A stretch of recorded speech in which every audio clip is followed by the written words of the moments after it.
বারুইপুরে ছেলের হাতে মায়ের মুখ রক্তাক্ত, বৌমার বিরুদ্ধে অভিযোগ।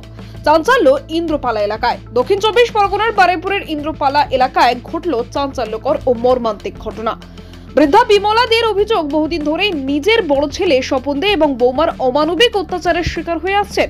খাবার দাবার প্রায় দেয় না, উল্টে নানা অজুহাতে শারীরিক ও মানসিক নির্যাতন হতে হয় তাকে। পাড়ায় একাধিকবার সালিশি বসলেও কোনো সুরাহা হয়নি। অভিযোগ, সোমবার সামান্য একটি বিষয়কে কেন্দ্র করে হঠাৎই ক্ষিপ্ত হয়ে ওঠে স্বপন দে ও তার স্ত্রী। তারা মিলে বৃদ্ধা বিমলা দেকে বেধড়ক মারধর করে। অভিযোগ, স্বপন দে ঘুষি মেরে নিজের মায়ের মুখ ফাটিয়ে দেয়। রক্তাক্ত অবস্থায় লুটিয়ে পড়েন বৃদ্ধা। এ সময় মায়ের আত্মচিৎকারে শুনে ছোট ছেলে দৌড়ে এসে তাকে বাঁচাতে গেলে তাকেও আক্রান্ত করে স্বপন ও তার স্ত্রী। বৃদ্ধা বিমলা দে জানায়, এর আগেও বহুবার তিনি প্রতিবেশীদের কাছ থেকে সাহায্য চেয়েছেন, কিন্তু ছেলে ও বৌমার অত্যাচার থেকে তিনি কখনো মুক্তি পাননি। এবারে পরিস্থিতি চরমে পৌঁছানোর পর মঙ্গলবার তিনি বাধ্য হয়ে বারুইপুর থানায় লিখিত অভিযোগ দায়ের করেন। পুলিশ সূত্রে জানা গেছে, অভিযোগের ভিত্তিতে তদন্ত শুরু হয়েছে। ঘটনার খবর ছড়িয়ে পড়তেই এলাকায় ব্যাপক চাঞ্চল্য ছড়িয়েছে। স্থানীয়রা বৃদ্ধার পাশে দাঁড়িয়েছেন এবং অভিযুক্তদের বিরুদ্ধে কড়া ব্যবস্থা নেওয়ার দাবি তুলেছেন। প্রথমে দিনে কিচ্ছু না, এমনি একটা পাশের বাড়ির বউ ওই বেলপাতা ভাঙছিল, তাই আমি বলেছি বলে আমি বেলপাতা ভাঙছি তো গালাগালি করবে। তা বউ ও বলে ওরা চলে গেল, গেলে এবারে আমি বসে রান্না করছি।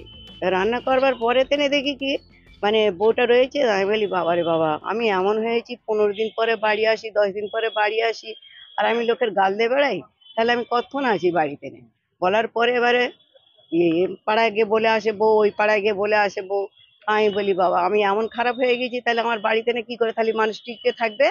হ্যাঁ, তারপরে এই কথা বলতে বলতে এবার বউ এসে ছুটে এসে দাবার থেকে এসে বলতে, এখনই ঠুকে মারবো, এখন গুঁজো মারবো, এই নোংরা আছিস, এই হ্যান আছিস, এই ত্যান আছিস বলে সে কি বলবো বাবা, সে মারির মনে কোনো শেষ নেই। সে আবার টুটি টিপে ধরে, এই চুলটার অবস্থা দেখো না কি অবস্থা, এই দেখছো? এরপরে উঠে বসে এরকম করে মারলো। মারার পরে ছেলে এরকম পাশে রয়েছে, পাশে এরকম ঘাস নিগড়ুচ্ছে। ছেলে বললো না যে এরকম করছিস কেন বা কিছু। এইবার বলার পরে আমি 3-4 জনের পাড়াতে সবাই জানাতে গেছি। জানাবার পরে তিনি দেখি আমার এই একটা ছেলে ছিল, সে এসে বলে, হ্যাঁ তুই এখানে বসে আড্ডা দিচ্ছিস, আমার তো মেরে ফেলে দিচ্ছে। হ্যাঁ, বলে কি 2 ছেলে। হ্যাঁ, এটা বড় ছেলে করছে। বড় ছেলে বিয়ে দিয়েছি প্রাইজের, ওর বাবা মারা যাবার পরে বাবা আজের মনে হয় 25 বছর এরকম করে আসতেছে। পাড়ায় ভিজে, থানায় ভিজে, কিছু মানে না। এর আগে এরকম 3টে সেলাই হয়েছে, তারপর একবার জলে ডুবিয়েছে, তারপর আবার আমাদের হাতে যে কামড়েছে, দিয়ে হাতে কামড়ানোর দাগ। হ্যাঁ, এরকম হ্যাঁ। এখন বললো যে তুমি কেস করো, মেজবাবু বললো কেস করো, এখন যাবোকে তুলে নিয়ে আসবো। আপনি কি চাইছেন?